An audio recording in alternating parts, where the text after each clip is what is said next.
The eminence in Shadow के episode 14 में हम लोग देखते हैं ओलिवर को, जो कि कागनो के ऊपर हमला कर देती है। वहीं कागनो कहता है मैंने तुम्हें पकड़ लिया, जिसके बाद ओलिवर को पकड़ लेता है और उसे काफ़ी ज़ोर से काटता है, जिससे कि ओलिवर का काफ़ी ज़्यादा खून निकलता है एंड वो वहाँ से डिसअपियर हो जाती है। और ये सब देखकर वो विच काफ़ी ज़्यादा डर जाती है। वहीं कागनो काफ़ी ज़्यादा इविल स्माइल करने लगता है। उसे देखकर आर्कबिशप जैक कागनो से कहने लगता है आखिरकार तुम जिंदा कैसे हो, ओलिवर ने तुम्हारे गट्स के ऊपर हमला किया था। तो कागनो कहते हैं ह्यूमन की बॉडी काफ़ी ज़्यादा सरप्राइजिंग होती है। जब तक तुम अपने वाइटल्स को प्रोटेक्ट करके रखोगे, चाहे तुम्हारे गट्स के ऊपर कोई भी हमला कर दे, तुम उससे नहीं मरोगे। तुम्हें नहीं लगता कि ये काफ़ी ज़्यादा ब्यूटीफुल चीज़ है? ये सुनकर जैक पूछता है कौन सी ब्यूटीफुल चीज़? तो कागनो बताता है सबसे पहले तुम्हें अपने वाइटल को प्रोटेक्ट करना है, जिससे कि तुम्हें अपने एनिमी के अटैक से कोई भी खतरा ना रहे। और जैसे वो तुम्हारे ऊपर हमला कर दे, मौका ढूंढ के उसकी गर्दन पर काट लो। ये काफ़ी ज़्यादा अच्छा काउंटर अटैक है। ये सुनकर जैक कागनो को कहता है तुम पागल तो नहीं हो ना? तो कागनो कहते हैं उन सब बातों को छोड़ो, अभी ओलिवर तो चली गई है, क्या मुझे अब तुमसे लड़ना है? ऐसा बोलने के बाद कागनो जैक की तरफ जाने लगता है। वहीं जैक डर जाता है और कहता है रुको, मुझसे गलती हो गई, हमें बातचीत करके चीजों को सोल्व कर देना चाहिए। लेकिन फिर जैक कागनो को कहता है तुम्हें लगा कि मैं ये कहूंगा? मैं थोड़ा सरप्राइज हूँ कि तुमने ओलिवर को हरा दिया बिना किसी मैजिक के। तुम बस लकी थे, लेकिन फिर भी एक जीत तो जीत होती है, तुम जीते हो, इसके लिए मैं तुम्हें कॉन्ग्रेचुलेशन करना चाहता हूँ। ये सुनकर कागनो कहते हैं शुक्रिया मेरी तारीफ करने के लिए।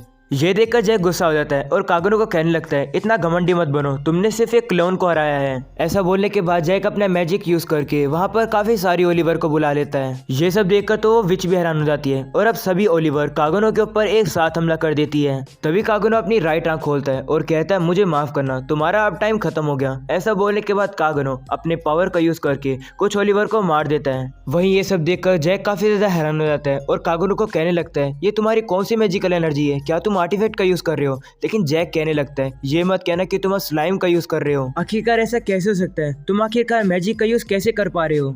तो कागनो कहता है कि जब भी मैं मैजिक का यूज कर रहा था वो एब्जॉर्ब होता जा रहा था, इसलिए मैंने एक सोल्यूशन निकाला। मैंने बस अपने मैजिक को इकट्ठा करके रखा जिससे कि वो सॉलिड फॉर्म में आ गया और एब्जॉर्ब ना हो पाया। हाँ, इसको करने में मुझे थोड़ा टाइम तो लग गया, लेकिन ये काफी ज्यादा सिंपल था।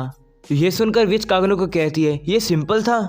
वही जैक कहने लगता है ऐसा कर पाना तो एक ह्यूमन के लिए इम्पॉसिबल है। ऐसा बोलने के बाद वो सारी ओलिवर को कागनो के ऊपर हमला करने के लिए ऑर्डर दे देता है और अब सारी ओलिवर भी कागनो के ऊपर हमला कर देती है। वहीं कागनो भी उन ओलिवर से लड़ने लगता है, लेकिन थोड़ा बहुत उसे भी डैमेज मिलता है। ये देखकर जैक और भी ज्यादा खुश हो जाता है कि कागनो को डैमेज पड़ रहा है। वहीं कागनो स्माइल करता है और कहता है खेलने का समय अब खत्म हुआ।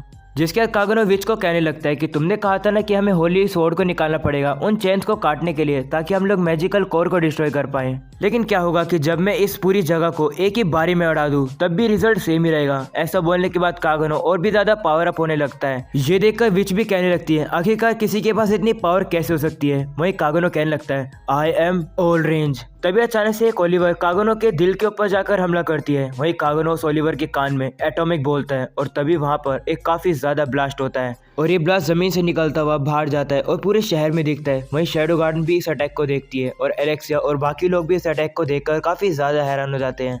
और अब हमें कागनो दिखाया जाता है जो कि एक अंधेरी सी जगह में होता है। कागनो के सामने डीमन डियाब्लो का हाथ होता है और वो कागनो की तरफ बढ़ता है। कागनो भी अपनी तलवार लेकर रेडी हो जाता है। वहीं कागनो की हमें आंख में ऑरोरा दिखाई देती है और अब कागनो की आंख खुलती है। वो देखता है कि वो तो ऑरोरा की गोद में सोया हुआ है। वो कागनो से कहने लगती है कि तुम्हारे तो दिल पर तलवार लगी थी, आखिरकार तुम सर्वाइव कैसे कर पाए? तो कागनो कहता है मैंने अपने मैजिक से अपने दिल को दूसरी तरफ ले आया था। ये सुनकर विच कागनो को टच करने वाली होती है और कहती है कि तुम तो काफी ज्यादा सरप्राइजेस से भरे हो। लेकिन तभी हम लोग देखते हैं विच गायब सी होने लगती है। ये देखकर कागनो कहता है कि क्या तुम डिसअपियर हो रही हो? जिस पर विच कहती है हाँ, और अब वो कागनो को कहते मुझे माफ कर दो, मैंने तुमसे झूठ कहा, तुम्हें यहाँ पर लाने वाली मैं ही हूँ। मैंने तुमसे और भी ज्यादा झूठ बोले, मेरा असली मकसद तो गायब हो जाना था और सब कुछ भूल जाना था। लेकिन अब मैंने तुम्हारे साथ एक ऐसी मेमोरी बना ली है जिसको मैं कभी भी नहीं भूल सकती हूँ। और अब वो कागनो का शुक्रिया करती है इतनी अच्छी मेमोरी देने के लिए। कागनो भी कहता हाँ, मुझे भी काफी ज्यादा मजा आया, तुम्हारा भी शुक्रिया। और अब गायब होते हुए विच कागनो को कहती है अगर तुम्हें कभी भी असली मैं मिलूं तो प्लीज। ऐसा बोलने के बाद वो कागनो को किस करते हुए वहां से डिसअपियर हो जाती है। जिसके बाद हम लोग एलेक्सिया के ग्रुप को देखते हैं। वही रोज कहने लगती है ये अटैक जरूर शैडो का ही होगा। वही एलेक्सिया कहने लगती है देखो हम लोग कुछ नहीं कर पाए, हम लोग यहाँ पर खड़े होकर सिर्फ देखते रह गए। मैंने ये बात एक्सेप्ट कर लिया कि मैं पावरलेस हूँ और मैं ये तक नहीं जान पा रही हूँ कि अच्छा कौन है और बुरा कौन है। अगर चीजें इस तरीके से चलती रही तो मेरे जितने भी प्रेशियस लोग हैं वो मारे जाएंगे। ये सुनकर रोज कहती है मैं भी ऐसा ही सोच रही हूँ। जब से हमारी एकेडमी के ऊपर हमला हुआ है तब से मुझे ऐसी फीलिंग आ रही है कि काफी सारी ऑर्गेनाइजेशन शहरों में बुरी चीज करी है जिसके बारे में हम लोग कुछ नहीं जानते हैं। वहीं नात्सुमे एलेक्सिया से कहती है आखिरकार तुम इन चीजों का क्या करने वाली हो। तो एलेक्सिया कहती है अकेले में तो मैं काफी ज्यादा कमजोर हूँ, लेकिन अगर हम लोग तीनों एक साथ काम करें तो हम लोग कुछ ना कुछ कर सकते हैं। मैं मिडगार किंगडम की प्रिंसेस हूँ, रोज ओरियाना किंगडम की प्रिंसेस है, और तुम नात्सुमे एक ऑथर हो जो कि काफी इन्फॉर्मेशन कलेक्ट कर सकती है। अगर हम लोग तीनों एक साथ काम करेंगे तो हम काफी ज्यादा चीजें ढूंढ पाएंगे। वो दोनों भी एलेक्सिया की बात को मान जाते हैं और अब वो तीनों एक टीम बना लेते हैं ताकि वो इस वर्ल्ड के ट्रूथ को जान सके। जिसके बाद हमें शैडो गार्डन की एल्फ का सीन दिखाया जाता है। वो बताते हैं कि सेंचुरी पूरी तरीके से डिस्ट्रॉय हो गई है, होली सोड भी वेपराइज हो गई है और मैजिकल कोर भी पूरी तरीके से डिस्ट्रॉय हो गया है। वहीं अल्फा कहने लगते हैं कि लॉर्ड शैडो ने सही किया, इन सब चीजों का एक ही सोल्यूशन था। और अब अल्फा एप्सिलॉन से कहती है कि बीटा कहाँ पर है, तो वो बताती है कि बीटा प्रिंसेस जोर की हेल्प कर रही है, और अगर बीटा ने अच्छा काम किया तो हम लोग वहाँ के इनर सर्कल की इन्फॉर्मेशन भी निकाल पाएंगे। और अब एप्सिलॉन अल्फा को बताती है आपकी थ्योरी बिल्कुल सही थी, आपने जैसा सोचा था वैसा ही है। और Ara the witch of calamity ही डीमन डियाब्लो थी। और अब अल्फा बताती है कि उनका अगला काम रॉयल कैपिटल ऑफ मिडगार में है, इसलिए तैयार है ना। ये सुनकर एप्सिलॉन कहती है क्या मैं लॉर्ड शैडो को इस बारे में बताऊं, जिस पर अल्फा कहती है नहीं, उनको बताने की जरूरत नहीं है, वो पहले से सब कुछ जानते हैं। और अब अगले सीन में हमें एक बंदे को दिखाया जाता है जो कि गामो को काफी महंगी प्रॉपर्टी बेचना चाहता है। और अब गामो को भी पता लगता है कि उस प्रॉपर्टी के नीचे काफी सारा पेट्रोलियम है। और अब गामो भी उसके ऑफर को एक्सेप्ट कर लेती है और कहते हैं कि मैं इस पूरी स्ट्रीट की सारी प्रॉपर्टी को खरीद रही हूँ। ये सुनकर वो बंदा भी काफी हैरान हो जाता है कि गामा ने उसके ऑफर को इतनी जल्दी एक्सेप्ट कर लिया। वहीं सारी एल्फ भी रेडी हो जाती है क्योंकि उनका काम अब बढ़ने वाला है। और अब अगले सीन में हमें सेवन शैडो का ऑफिस दिखाया जाता है जहाँ पर वो पूछ रही होती है कि डेल्टा कहाँ पर है, और पता लगता है कि डेल्टा तो अभी भी उसी टाउन के अंदर है। वो एल्फ कहने लगती है कि उसको वहीं रहने, ठंड होते टाइम डेल्टा अपने आप ही आ जाएगी।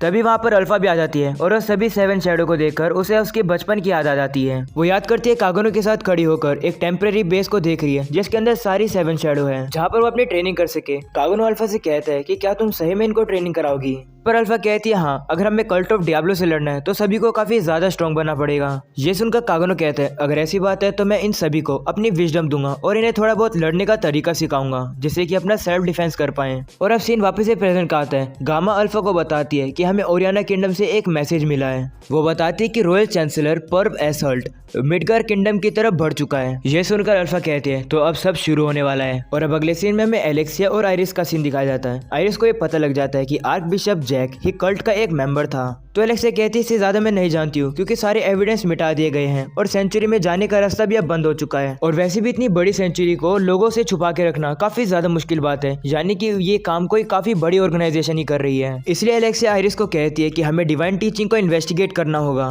तो आइरिस कहती है ये बात मेरे फादर से भी कही थी, लेकिन उन्होंने साफ मना कर दिया कि कोई भी एक्शन मत लो। मुझे पता था वो ऐसे ही कहने वाले हैं क्योंकि किंग ओरियाना जो कि लाइट नेशन के रूलर हैं वो मिडगार किंगडम में आने वाले हैं, इसलिए फादर नहीं चाहते कि कोई भी ट्रबल कॉज हो उनके लिए। और अब आइरिस एलेक्सिया को कहती है कि अगर हमें कोई भी एक्शन लेना है तो हमें एविडेंस कलेक्ट करना होगा। और फॉर्चुनेट बात यह है कि बुशिन फेस्टिवल भी इसी साल होने वाला है और विनर को ऑर्डर ऑफ नाइट पूरी तरीके से सपोर्ट देगा। और अगर बुशिन फेस्टिवल में मैं जीती तो लोग मेरा सपोर्ट करेंगे और फादर को भी मेरी बात सुननी होगी जो भी मैं उनसे कहना चाहती हूँ। ये सुनकर एलेक्सिया कहती है अगर कल्ट ऑफ डियाब्लो या फिर शैडो गार्डन बीच में आके दखल अंदाजी करे तो, क्योंकि वो हर किसी मेजर इवेंट में पहुंच जाते हैं और बीच में दखल अंदाजी करते हैं, तो शायद से वो बुशिन फेस्टिवल में दखल अंदाजी कर सकते हैं। तो आइरिस कहती है उसकी चिंता तुम मत करो, मुझे इस बात से कोई भी फर्क नहीं पड़ता कि उनके पास कितने पावरफुल आर्टिफैक्ट है या फिर कितनी भी पावरफुल वेपन है, मेरी सोड उनसे कभी नहीं हारेगी। ये सुनकर एलेक्सिया कहती है सिर्फ आर्टिफैक्ट ही उनके वेपन नहीं है, उनके पास लड़ने के लिए और भी ज्यादा चीजें हैं। तुम भी वहाँ पर थी ना जब तुमने मैजिकल लाइट देखी थी कैपिटल में।